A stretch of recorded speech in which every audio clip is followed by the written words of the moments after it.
Para ingresar. Sí, dijo que en 5 entraba. Bueno, vamos entonces a iniciar el otro linaje, ¿no es cierto?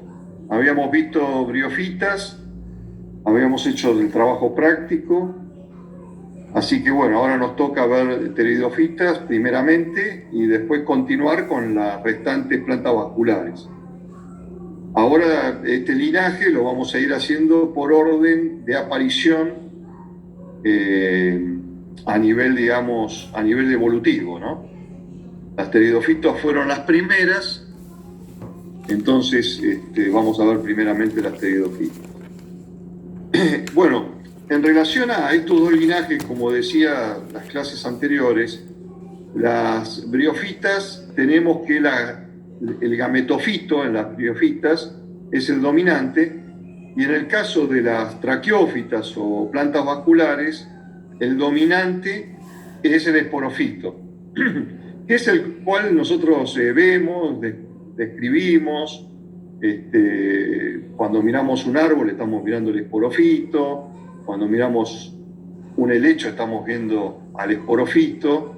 O sea, el gametofito está más bien reducido en este caso, ¿sí? Dentro de la alternancia de generaciones. Bueno, entonces, por lo tanto, siempre cuando ustedes comiencen un ciclo de vida, siempre háganlo por el dominante. Si nosotros estamos viendo el ciclo de vida de musgos, el dominante es el gametofito. Entonces nosotros vamos a describir primeramente el gametofito y vamos a partir del gametofito para poder analizar el ciclo de vida. En el caso de las pteridofitas y de las restantes plantas vasculares, vamos a empezar desde el esporofito. Entonces, lo que nos queda es entonces describir en este ciclo de vida el esporofito. Todos los ciclos de vida que nosotros vemos en los libros y que generalmente se utiliza para dar clases, siempre se utiliza el helecho serrucho en pteridofitas para la descripción. Y el helecho serrucho, bueno, es dentro de la biodiversidad existente de pteridofitas, es uno en cientos de especies existentes, ¿no? En la actualidad de pteridofitas. O sea que hay una vastísima diversidad que no nos va a dar el tiempo de ver todo, ¿no? Pese a que hoy vamos a tratar de ver lo que yo consideré importante desde el punto de vista evolutivo para explicar pteridofitas. Pero por eso quiero aclarar que el helecho es una especie dentro de cientos de especies y de cientos de biodiversidad existente en las pteridofitas. Bueno, el helecho serrucho, que es muy común, es una planta ornamental que se utiliza como ornamental, muy resistente, una planta que soporta muy bien nuestro clima, templado cálido, templado frío. Tiene ciertas condiciones o ciertas características que podemos ver en la descripción. El nombre científico es Nephrolepis. Nephrolepis es PH, ¿no? F se pronuncia F en latín, pero es PH. Nephrolepis cordifolia, es el nombre científico.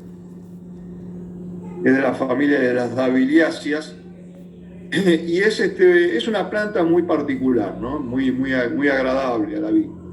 Bueno, acá tenemos el esporofito. ¿Qué vemos del esporofito? Vemos las raíces adventicias en forma de cabellera, un tallo, ¿sí? Un tallo que es un rizoma, o sea que es un tallo subterráneo que corre paralelo al suelo, pero subterráneo, y de dicho tallo, a partir de sus nudos, vemos que surgen hojas. En este caso, en el helecho serrucho son hojas compuestas y es una hoja pinnada, ¿sí? Es una hoja pinnada, compuesta, y acá tenemos los folíolos, ¿no? Como vemos, es una hoja impar y pinnada porque termina en un solo folíolo, pero acá podemos ver los folíolos opuestos, ¿sí? Es una hoja impar y pinnada. Pinnada, o sea que es una hoja compuesta. El otro detalle interesante que podemos ver en esta gráfica del ciclo, del esporofito, es la estructura de la prefoliación de la hoja. La prefoliación de la hoja es circinada, con C, circinada, típica o característica de los helechos. No lo tiene ninguna otra planta vascular. Así que si ven este tipo de yemas, perdón, de prefoliaciones, este tipo de prefoliación, sepan que es un helecho, ¿no? Bueno, ¿qué encontramos en muchas de las hojas del esporofito? Dentro de las hojas del esporofito, lo que vamos a encontrar en la cara abaxial de la hoja, si tomamos cualquiera de estos folíolos, o sea, si miramos la cara inferior de la hoja, muchas veces nos encontramos con puntitos oscuros, muchos puntitos oscuros, como si fueran agallas. Bueno, esos puntitos oscuros no son ni más ni menos que paquetes de esporangios. Acá los vemos, que están en la cara abaxial de la hoja, en la cara abaxial del folíolo. ¿Ven? Son muchos, acá está esquematizado algunos, pero son muchos más, ¿sí? Los vemos de distintos tamaños, de acuerdo a la madurez del esporangio. Son muchos esporangios que están dispuestos en ese sitio, en esa manchita negra. Cuando uno lo mira con lupa, como vamos a hacer nosotros con el práctico de la semana que viene, nos encontramos con muchos esporangios. Esa estructura de muchos esporangios se llama soro. Se llama soro. O sea que los soros son un conjunto de esporangios que se encuentran en el folíolo. No nos olvidemos que tenemos por folíolo, podemos llegar a tener 10, 20 soros. O sea que tenemos 10, 20 soros y por cada soro tenemos indefinidos esporangios. Imagínense la cantidad de esporas, ¿no?, que se producen. Son cientos de miles de esporas, nada más que por una hoja, por un esporófilo. Esporófilo se le dice a la hoja que produce justamente esporangios. Porque otras hojas se mantienen vegetativas sin producir esporangios. Ustedes lo van a ver en cualquier helecho que tengan en su casa o que vean en una maceta o en el parque, van a encontrarse muchas veces con este tipo de helechos y van a ver que no todas las hojas tienen soros. Ahora, el soro está acompañado también, en muchos casos, como por ejemplo en el helecho serrucho, acá no está graficado. ¿Me traes la hoja? Tendría que estar, ¿no? Están acompañados por una lámina de células que cubre a los esporangios, que se llama inducio. Inducio. Es una lámina protectora, es como si fuera, digamos, una laminita, una membrana, que cubre ¿a quién? A los esporangios cuando están creciendo. Cuando los esporangios se desarrollan bien, o sea, sus setas se desarrollan mucho y las cabezuelas del esporangio salen por los bordes de la membrana del inducio. Si observan acá en esta gráfica,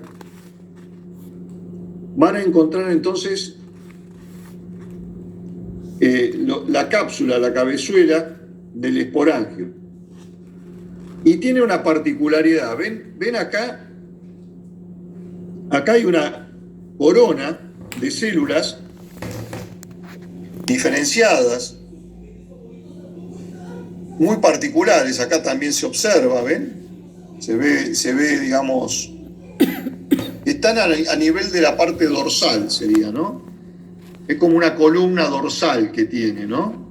Todo así, es un anillo. Es un anillo, pero vean ustedes que el anillo, acá se ve muy bien, el anillo no tiene continuidad. Es como si fuera un semianillo dorsal y se corta y no tiene continuidad. Esta parte que no es continua se la denomina estomio. ¿Sí? O sea, tenemos el anillo y el estomio. ¿Por qué es el estomio? Bueno, porque por acá se va a producir o se va a infringir la ruptura de esta membrana, de esta membrana de la cápsula, y se van a liberar las esporas.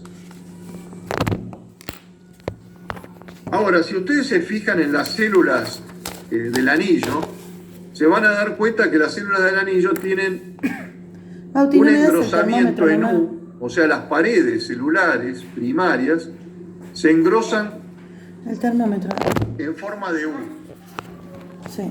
O sea, la cara, digamos, la cara de la pared celular externa, hacia afuera, es finita, pero las laterales y la interna son gruesas. ¿Se dan cuenta, no? Se ve acá, ¿no? ¿Ven? Sí, sí.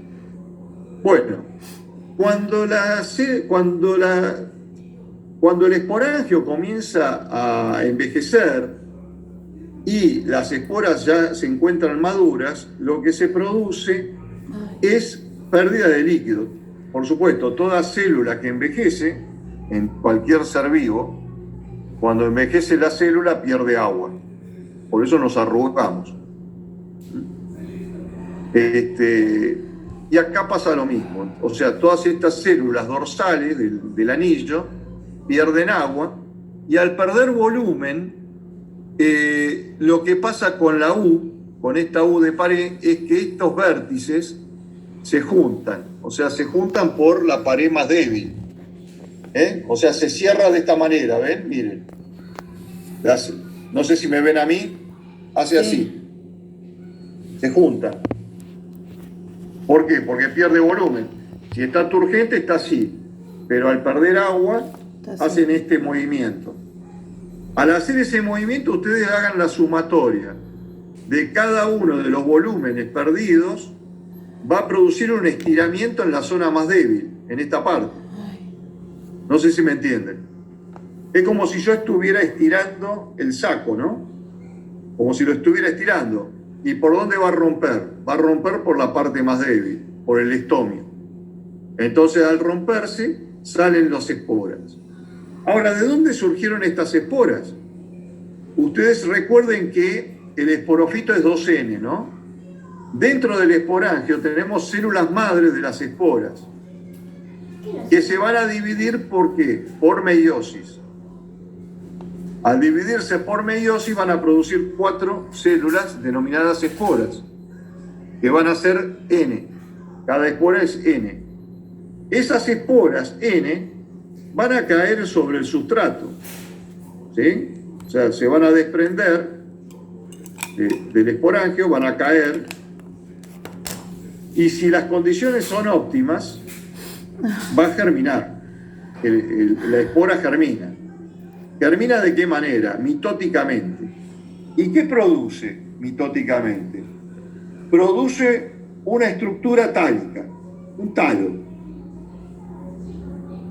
Y esto es importante recalcar. Acá tenemos que nos está demostrando el ciclo de vida que hay una reminiscencia que se reitera vinculada a la relación evolutiva que tiene con sus ancestros algales.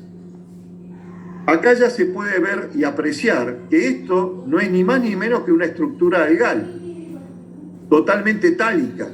¿Por qué? Porque el esporofito de la pteridofitas es una planta hecha y derecha, tiene raíces, tallo, hojas, tiene tejidos vasculares, tiene epidermis, tiene parénquima, tiene clorénquima, todos los tejidos que vimos en anatomía vegetal están acá, en el esporofito. Pero su alternancia de generación sigue manteniéndose como si fuera un talo. Es un talo. De ahí el nombre que se le da, protalo. Protalo, ¿por qué? Pro es antiguo. Previo. Talo me está haciendo alusión a ese vínculo, a esa relación de ciclo de vida con las estructuras algales. Por eso es tan importante entender el linaje evolutivo. Cuando yo les decía y les mostraba ese esquema, ¿no es cierto?, a nivel devónico, ¿no es cierto?, cirúrgico, etc. Cuando yo les mostraba el esquema de la ramificación filogenética, ustedes veían que las briofitas surgían a partir de un ancestro algal distinto ¿a quién? Distinto al ancestro algal de las plantas vasculares. Ahora,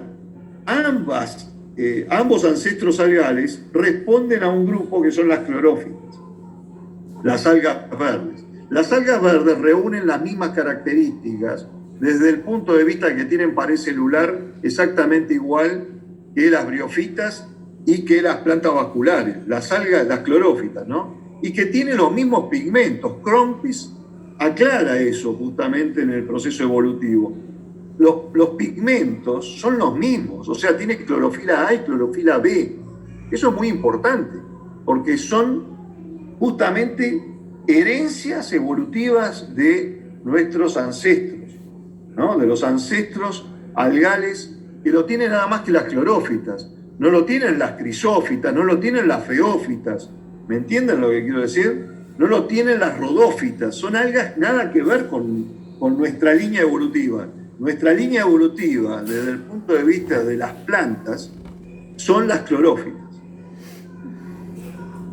Y esto te lo está mostrando. Ahora, bueno, ese protalo germina y la célula de la espora se divide mitóticamente, originando al protalo, que no es ni más ni menos que lo que nosotros conocemos como gametofito. Vean ustedes, nosotros mantenemos siempre un lenguaje homologado para todos los ciclos de vida, esporofito, gametofito. Pero a su vez le empezamos a poner nombres particulares propios de quién, de cada una de las divisiones. Protalo es de las pteridofitas. O sea, pero es un gametofito. Si yo quiero comparar el gametofito de las pteridofitas con el gametofito de las briofitas, lo puedo comparar perfectamente. Y acá me encuentro que cuando ya está desarrollado el protalo, que es el gametofito, es una película, ¿sí?, multicelular, no hay diferenciación tisular, no hay tejido porque es un talo, una película que se apoya sobre el sustrato y tiene que, miren, tiene rizoides. Tiene rizoides. Y en la parte superior, ¿qué tiene? En la parte superior tiene las estructuras reproductivas, tiene los arquegonios, acá, estos puntitos que ven, en esta zona, y acá ¿qué tenemos? Los anterídeos. El arquegonio, bueno, nosotros ya lo describimos en el gametofito de la briofita, ¿se acuerdan? El arquegonio tiene cuello y tiene un vientre, y dentro del arquegonio ¿qué tenemos? La ósfera, ¿sí? O sea que acá vamos a tener el arquegonio con la ósfera. Y los anterídeos, y bueno, los anterídeos son una estructura multicelular reproductiva, que en el interior que se producen las gametas masculinas. ¿Y cómo son las gametas masculinas? Son muy parecidas a un protista unicelular, o sea, son estructuras espiraladas, células espiraladas con flagelos. Por lo tanto, si es así, una estructura, la gameta, este anterozoide, tiene esta constitución, ¿qué va a necesitar para poder fecundar la ósfera? Agua. O sea, acá seguimos teniendo dependencia en este ciclo de vida ¿de quién? Como la briofita tenemos dependencia del agua. De la humedad. Por lo tanto, va a crecer en ambientes donde se dan las condiciones húmedas para que pueda esta estructura flagelada poder nadar y fecundar la ósfera y producir el cigoto 2N. El cigoto 2N va a comenzar a dividirse bipolarmente dentro del arquegonio, y acá tenemos el protalo, y ya entonces cuando se divide bipolarmente va a producir tallo rizomatoso, las raíces adventicias que surgen del tallo rizomatoso, y a partir de los nudos van a surgir las yemas circinadas, las prefoliaciones circinadas, que van a dar las hojas. Y vuelvo a tener el esporófito en su magnificencia, en su complejidad de tejidos. Por lo tanto, acá vamos a tener los meristemas apicales y todas las estructuras que nosotros vimos en anatomía. Pero vean una cosa importante e interesante. Vean ustedes, acá no tenemos una semilla. Atenti la verdura, no hay semilla. No hay una plantita embrionaria que después se va a desarrollar en esporofito. No vamos a tener un esporofitito. O sea que eso es otro tipo de avance evolutivo, si lo queremos llamar avance, que no es el término prolijo, sino un salto macroevolutivo, porque lo que estamos viendo son saltos macroevolutivos. ¿Se acuerdan cuando veíamos macroevolución? Que definíamos que la macroevolución eran estos saltos que se producían en los taxones y que aparecían nuevos taxones. Bueno, lo que vimos hasta ahora son estos linajes que han producido saltos que han dado divisiones. Y después esa división se irradió. Tuvo una divergencia evolutiva, pero hubo un salto importante, un cambio macroevolutivo asombroso, muy grande, que dio la posibilidad después de esa irradiación sobre nichos que no tenían ningún enemigo y que le daba la posibilidad de tener estos cambios macroevolutivos y microevolutivos posteriores, con todas las herramientas y procesos macroevolutivos y microevolutivos que vimos. Ahí entra en juego todo lo que vimos en ese proceso. Bueno, pero acá tenemos entonces el esporofito nuevamente, ¿sí? Un detalle importante que quería, porque para eso nombré lo del embrión. Acá tenemos raíces adventicias. Nunca vamos a tener una pteridofita, una raíz pivotante. Y yo les pregunto, ¿las pteridofitas tienen raíz pivotante? No, ¿por qué? Porque no tienen raíz embrionaria. ¿Me entienden lo que quiero decir? No tiene radícula. Entonces no puede tener una raíz pivotante. Es fundamental, Watson. No está inventado por la macroevolución todavía eso. No es un invento macroevolutivo que haya aparecido en este momento de la historia de la Tierra. ¿Se entiende lo que quiero decir? O sea que las primeras raíces fueron adventicias las que aparecieron. Hasta acá entendimos, ¿no? Háganme con el dedo así para... ¿Alguna pregunta?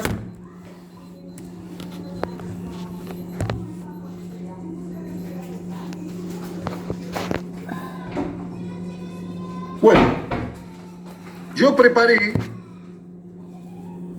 un esquema. Acá empezamos con lo que decía María la otra vez. Yo aprendí las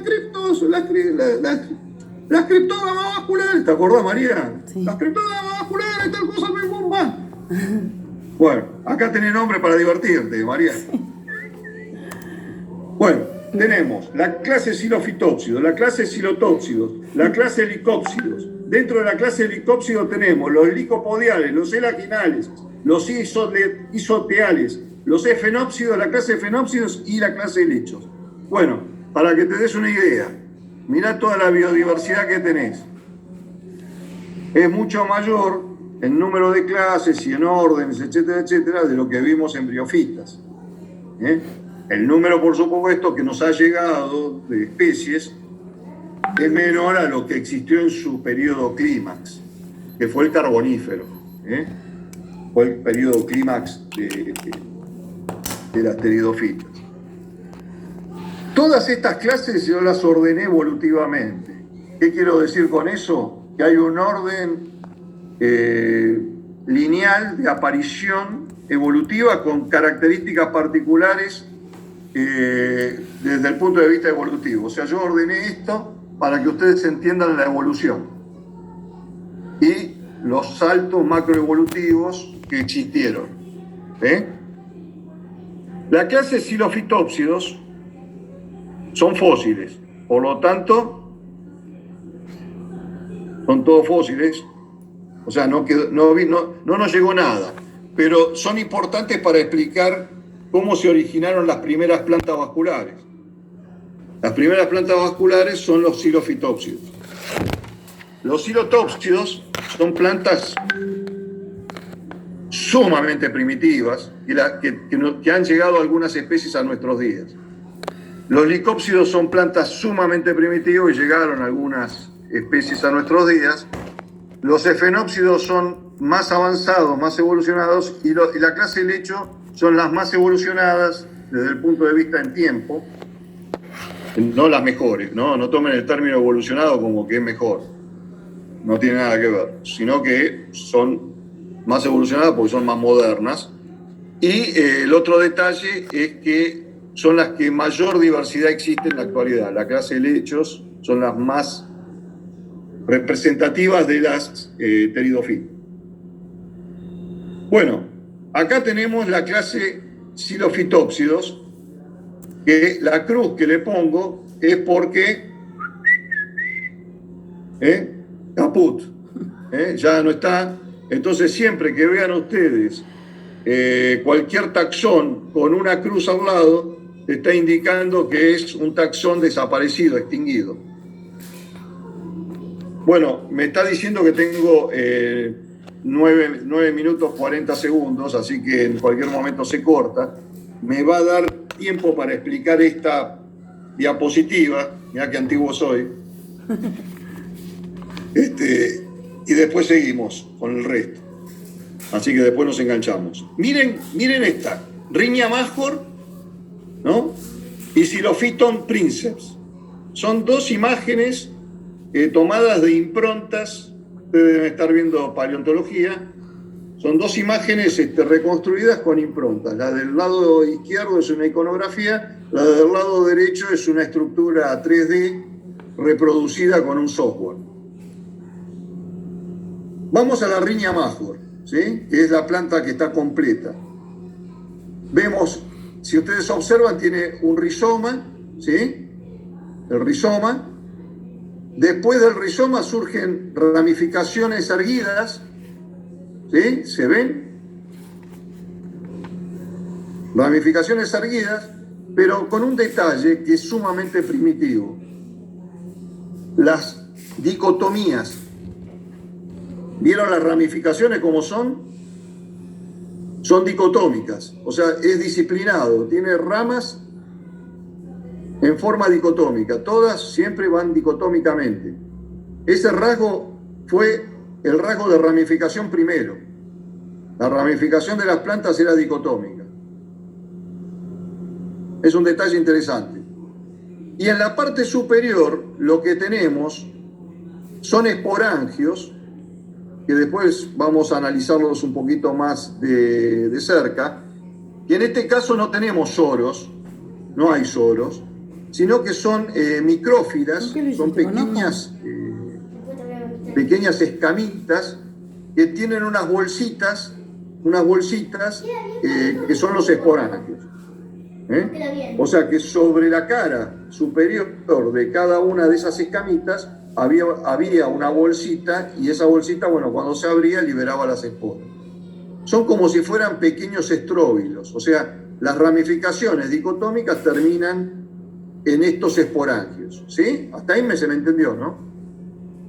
¿Qué ven de raro que no nombré?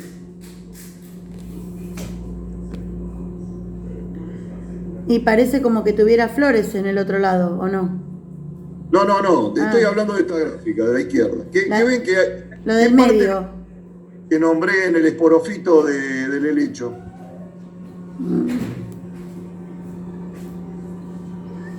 A ver.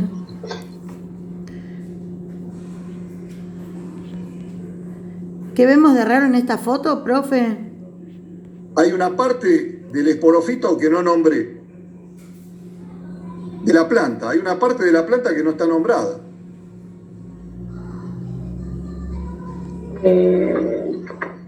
La hoja. Es La El hoja. una es la hoja. ¿Y qué más?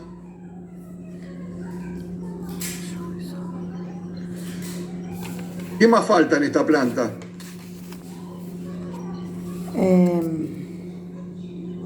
Miren el dibujo. Ay. ¿Y las raíces pueden ser? Las raíces adventicias. No tiene ni raíces. Ah, pero ¿El como rizoma? dice rizoma ahí, pensé que era eso. No, rizoma en morfología tenés que No, haber sí. estudiado. Rizoma. Sí, ya sé.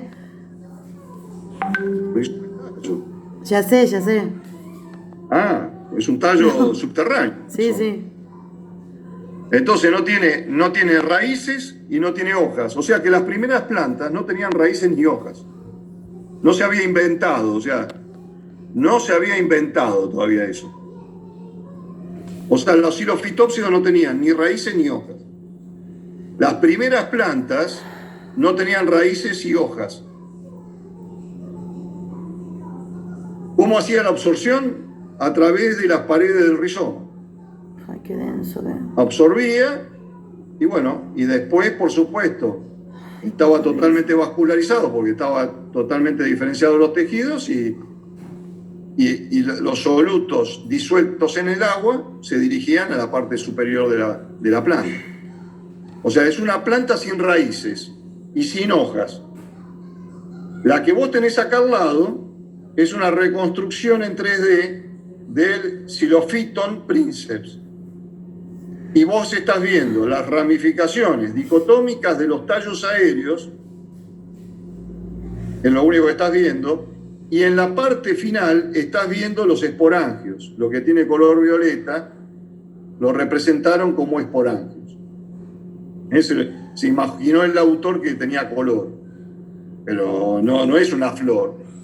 Acá no puede haber flores porque es un helecho. En el ciclo de vida te nombré alguna parte de la flor, nada. No puede haber. Hay que pensar en el ciclo de vida del helecho, ¿sí? O sea, vos date cuenta cómo era una estructura primitiva, ¿eh? O sea, la estructura era... Esto era la planta. O sea, las primeras plantas de este linaje, las plantas vasculares, Ay, no. carecían Tenés de Zoom de hojas inglés. y carecían de raíces adventicias. ¿Por qué? Porque genotípicamente no estaba representado en su genoma ese carácter de... No Ahí había te lo aparecido mando. Sí. evolutivamente hablando, no había aparecido esos órganos, esas estructuras. ¿Se imaginaban ustedes que las primeras plantas eran así? No. No. No. O sea, ¿de dónde surgieron las hojas? De los tallos, y de los tallos surgieron las raíces y las hojas. O sea que la planta, en definitiva, era puro tallo. O sea, lo único que teníamos era tallo. Tallo como lo vimos anatómicamente, ¿no? Con una epidermis, con clorénquima, Ahí está, con entra. tejido cortical parenquimático, bueno, haces vasculares acá no había porque es una protostela. Entra. Se me sale el teléfono. Es una protostela Estoy en porque Zoom. no había trazas Ahí entra foliares. con tu teléfono. ¿Me entienden? O sea, No entiendo nada y no sé nada. repasen las estelas, ¿no? Teníamos protostela, sifonostela, eustela, tacostela. ¿Qué Bueno, dice? en este caso, acá ven perfectamente que la estela carecía, digamos, era protostélica porque no tenía hojas, por lo tanto no había trazas foliares. ¿Alguna preguntita? No. ¿Se entiende, no? Mm. Bueno, y acá tenemos los silotópsidos. Estas son ya plantas actuales, o sea, plantas que han llegado de esa época, de esa época, de las primeras plantas vasculares. Estas plantas viven con nosotros.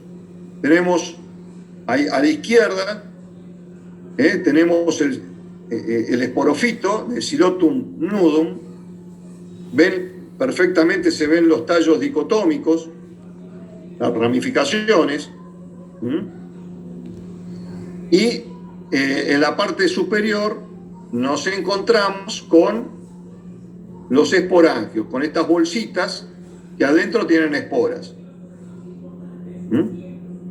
Y el rizoma, y no tiene raíces tampoco. Los silotópsidos no tienen raíces. Son plantas sumamente primitivas. Son las primeras pteridofitas que existieron en la Tierra, sobre la Tierra firme.